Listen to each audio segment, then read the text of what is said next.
DK Shivakumar ಮುಖ್ಯಮಂತ್ರಿ ಆಗೋದನ್ನ ತಡೆಯಲು ಆಗುವುದಿಲ್ಲ ಎಂಬ ವೀರಪ್ಪ ಮೊಯ್ಲಿ ಹೇಳಿಕೆಗೆ ಸಚಿವ ಸಂತೋಷ್ ಲಾಡ್ ಪ್ರತಿಕ್ರಿಯಿಸಿದ್ದಾರೆ.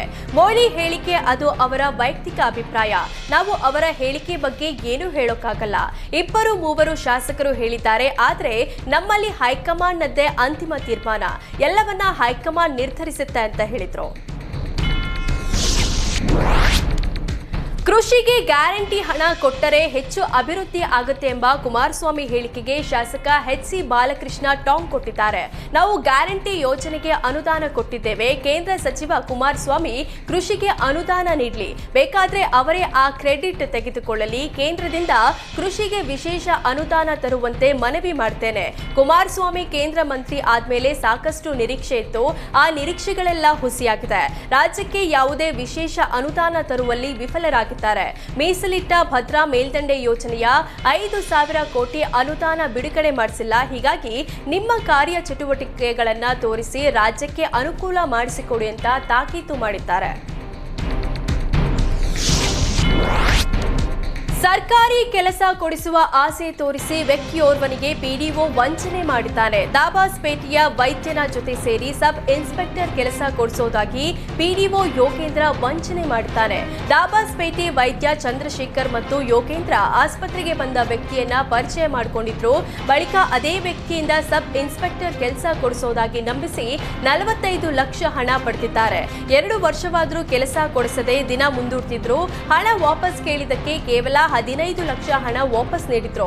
ಉಳಿದ ಹಣ ಕೇಳಿದಾಗ ಜಾತಿ ನಿಂದನೆ ಕೇಸ್ ಹಾಕುವ ಬೆದರಿಕೆ ಹಾಕಿದ್ದಾನೆ. ಹೀಗೆ ಹಲವರಿಗೆ ವಂಚನೆ ಮಾಡಿದ್ದ ಯೋಗೇಂದ್ರ ದುಬೈನಲ್ಲಿ ತಲೆಮರೆಸಿಕೊಂಡಿದ್ದ. ದಾಬಾಸ್ಪೇಟೆಯಲ್ಲೂ ಯೋಗೇಂದ್ರ ವಿರುದ್ಧ ವಂಚನೆ ಕೇಸ್ ದಾಖಲಾಗಿತ್ತು. ಬಳಿಕ ವಿವಿಧ ಠಾಣೆ ಪೊಲೀಸರು ಯೋಗೇಂದ್ರನನ್ನ ಬಾಡಿ ವಾರೆಂಟ್ ಮೇಲೆ ವಶಕ್ಕೆ ಪಡೆದು ವಿಚಾರಣೆ ನಡೆಸುತ್ತಿದ್ದಾರೆ.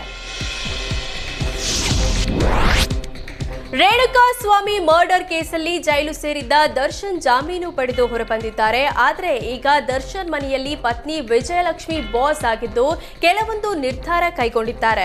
ದರ್ಶನ್ ಡ್ರೈವರ್ ಲಕ್ಷ್ಮಣ್ ಹಾಗೂ ಮ್ಯಾನೇಜರ್ ನಾಗನಿಗೆ ಗೇಟ್ ಪಾಸ್ ಕೊಟ್ಟಿದ್ದಾರೆ. ಜೊತೆಗೆ ಇಬ್ಬರಿಗೂ ಅಂತರ ಕಾಯ್ದುಕೊಳ್ಳಲು ಸೂಚನೆ ಕೊಡಲಾಗಿದೆ. ಈ ಬಗ್ಗೆ ದರ್ಶನ್ ಸಹೋದರ ದಿನಕರ್ ಮಾಹಿತಿ ಹಂಚಿಕೊಂಡಿದ್ದು, ದರ್ಶನ್ ಜವಾಬ್ದಾರಿ ನನ್ನ ವಿಜಯಲಕ್ಷ್ಮಿ ಮೇಲಿದೆ. ಸಿನಿಮಾ ಕೆಲಸಗಳು ಶುರುವಾದ ಮೇಲೆ ಎಲ್ಲರೂ ಬರ್ತಾರೆ. ಹಾಗಾಗಿ ಕೆಲ ನಿರ್ಧಾರ ತೆಗೆದುಕೊಳ್ಳಲಾಗಿದೆ ಅಂತ ಹೇಳಿದ್ರು.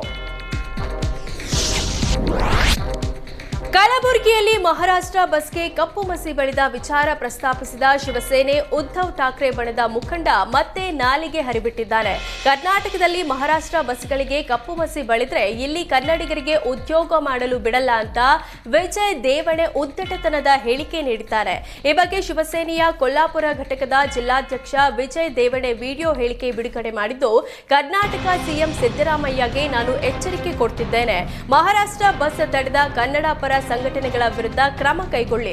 ಇನ್ಮುಂದೆ ಕರ್ನಾಟಕದಲ್ಲಿ ಒಂದೇ ಒಂದು ಮಹಾರಾಷ್ಟ್ರ ಸಾರಿಗೆ ಬಸ್ ತಡೆದ್ರೆ ಮಹಾರಾಷ್ಟ್ರ, ಮುಂಬೈ, ಪುಣೆ ಸೇರಿ ಎಲ್ಲಾ ಕಡೆ ಕನ್ನಡಿಗರಿಗೆ ಉದ್ಯೋಗ ಮಾಡಲು ಬಿಡಲ್ಲ ಅಂತ ಎಚ್ಚರಿಕೆ ನೀಡಿದ್ದಾರೆ.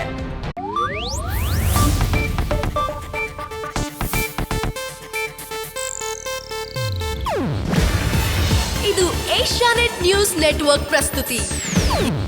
ನೀವು ನೋಡ್ತಿದ್ದೀರಾ ಏಷ್ಯಾನೆಟ್ ಸುವರ್ಣ ನ್ಯೂಸ್.